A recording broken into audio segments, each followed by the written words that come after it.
나처럼 groovy하게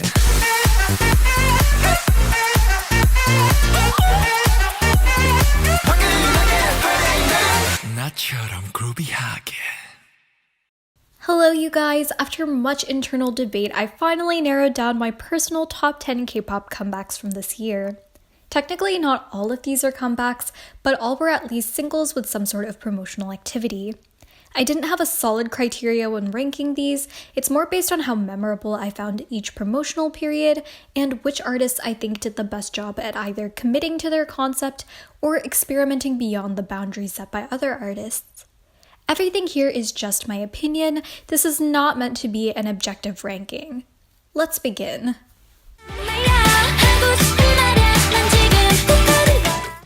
This was hands down the best K-pop debut of the year. Tag Me features a blend of some of the best elements of the second and fourth generations of K-pop. The song maintains a sense of youthful innocence while remaining energetic and vibrant. The schoolgirl concept works well for this release. I love their stage outfits in particular. Shout out to the stylists for accommodating their uniforms to make them feel comfortable performing on stage. I also love how they incorporated the desks into the choreography. The members did a phenomenal job of matching the energy of the song. I felt like no matter who the camera was focused on, they managed to capture my attention. Sometimes with rookies, members will either be emotionless or try to overcompensate on account of nervousness, but with weeekly, all the members have phenomenal stage presence.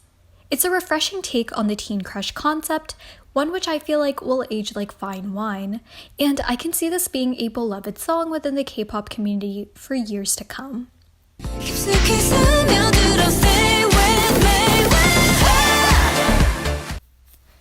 The only reason why this is so low on the list is because Chungha didn't promote Stay the Night on music shows.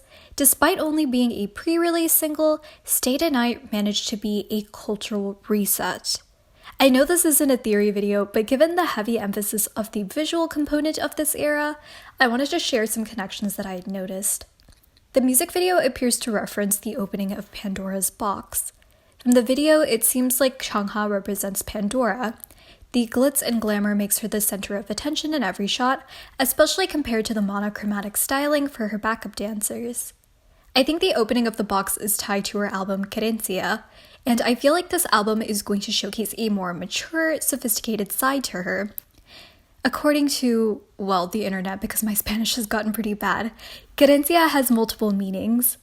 It can represent a sense of longing and an expression of authenticity, which I think is demonstrated both lyrically and visually in Stay the Night, but there's also a context for it in terms of bullfighting, which is where play comes into the picture. I think the opening of Pandora's box in this context isn't to unleash evil, but rather represents a challenge to societal expectations.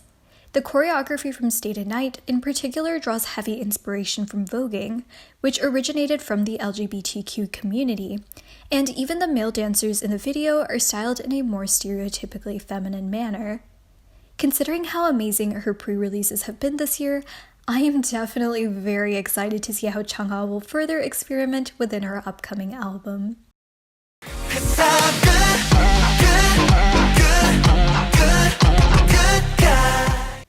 I'll admit I'm definitely impartial to this era since it gave SF9 their first wins.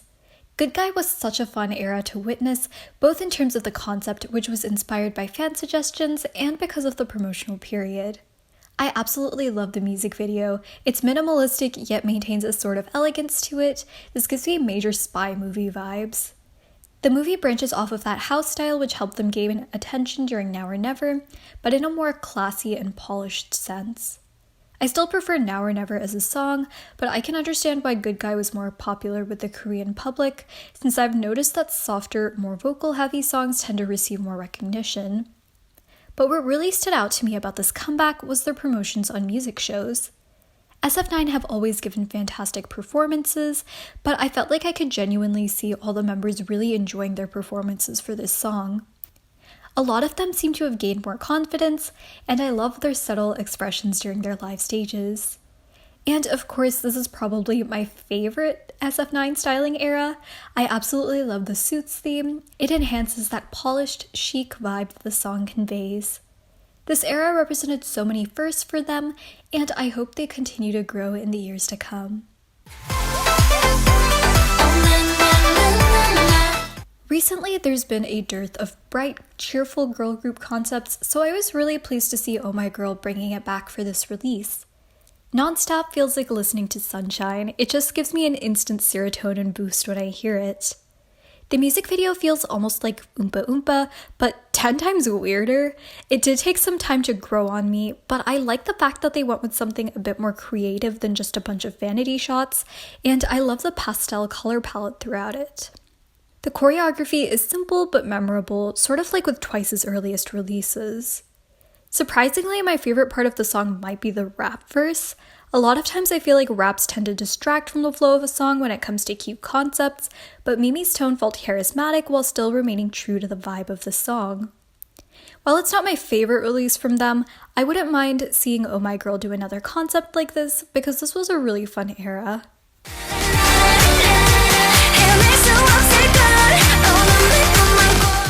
Before the massive influx of synth-pop songs in the K-pop market, there is Oh My Mistake and La La Li La La. Comparing all the groups who have followed the retro trend this year, I personally feel like April was my favorite. The dreamy, shining synths perfectly complement their fairy tale image. The music video is also gorgeous. I love the intergalactic princess theme they went with.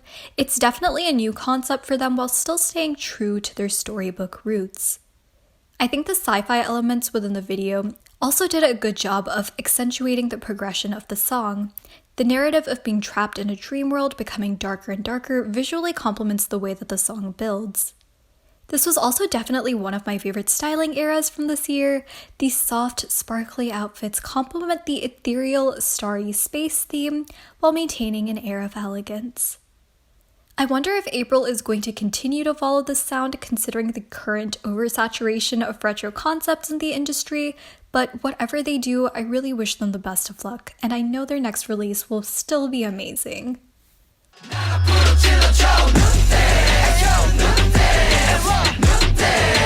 Kick It is a song which I thought I would absolutely hate, but somehow it just works. NCT has an amazing rap line and vocal line, and I think this song does a great job of showcasing the abilities of both. I felt like during this era, all the members of 127 really had the opportunity to shine instead of just one or two people being pushed to the front. I love the martial arts inspired theme for the concept.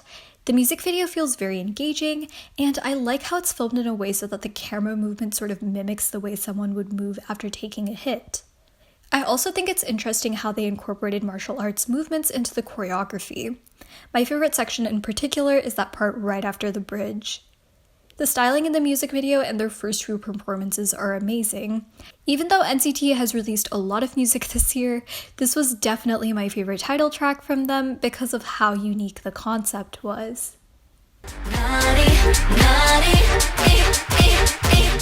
Naughty is easily one of my favorite K-pop choreographies of all time, so even though this wasn't a full-fledged comeback, I felt like I needed to include it in the list.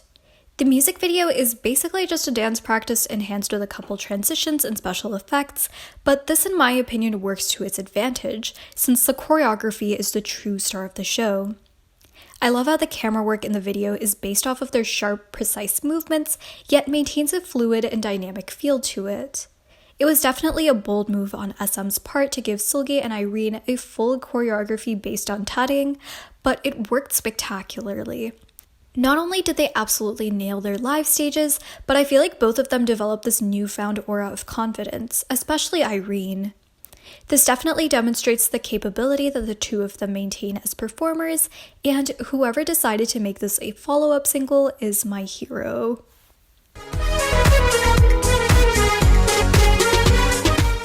Apink are the queens of elegant concepts, and that's on I'm So Sick, Ung and Dum Durum. This song has a more muted sense of emotion behind it compared to their previous title tracks, but still feels captivating. I like the choices they made in the music video to reflect their pain within the song, while the members are trying to convince themselves that they're okay. The preppy, luxurious styling choices seem to reflect the sort of facade that everything is okay from the outside, and the subdued color scheme throughout the video contributes to this mood.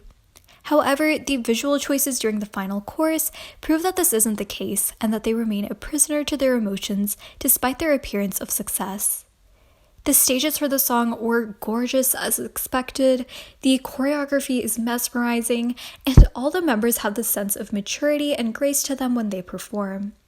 This era proves how legendary apink remain even after being together for 9 years, and I'm hoping to see even more phenomenal comebacks with them in the future.